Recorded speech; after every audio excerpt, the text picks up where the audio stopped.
Hi, my name is Michael Bantam, host for DreamcastIdaho.com. Today we're going to talk a little bit about stream anatomy and how to get started on a day when you don't see any hatches. Here's a typical seam on the river. These are riffles. You can see how this little choppy water, you got nice little glare. So these are where your nymphs are going to be found most often. And this is where once they start their life cycle or their development into a pupa and emerging nymphs, they'll be floating down in through the riffles, and then they'll go into what I like to call the tongue. And the tongue, you can see that right here, it's where faster water is moving into the softer water. This is a great place to run a strike indicator with nymphs. Okay, now that we've found a spot to fish and we've identified what insect we want to tie on, let's go through a simple rigging process for nymphing. I like to fish two nymphs because it allows me to fish two different zones or depths of water.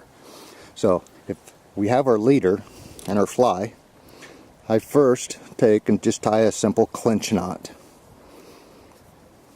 We're just going to use a couple wraps here with this big cord, but there's a basic clinch knot. Okay. Now what I'm going to do is I'm going to reach in my vest, I'm going to pull out my tippet, and I'm going to pull off about 16 to 18 inches of tippet. So a lot of times you'll see people tie off the bend of the hook. Well, that's okay, and sometimes I do that too, but I found a more efficient way for me, and that is take your tippet and put back through the eye of the fly, and again tie another clinch knot.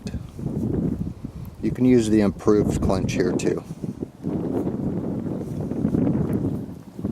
The reason I like this setup is because my fly is offset from the tippet. I just seem to have more and better hookups with this. At the end of the tippet, there's a knot that I like to use that allows my nymph to look more natural as it swims through the water. That knot is called a non-slip monoloop.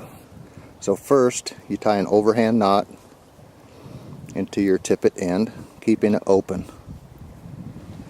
Take your fly, put the tag through the eye, use your thumb and index finger to keep this overhand loop open.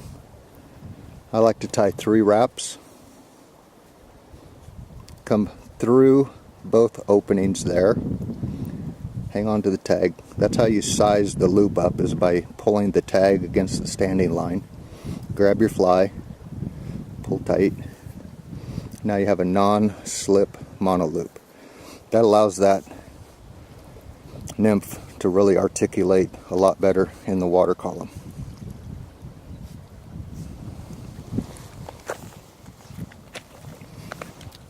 Now, because we're nymphing under the surface, we're not able to see when a fish does take our fly.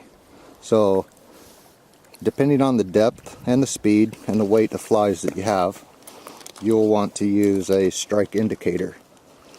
So, I'm just going to use this as a strike indicator. But what you'll do is you'll just clip it somewhere on your leader. Again, depending on the depth. If this goes under, then you set your hook. So right here is our first fly, offset. Here is our terminal fly. We're all ready to go fish.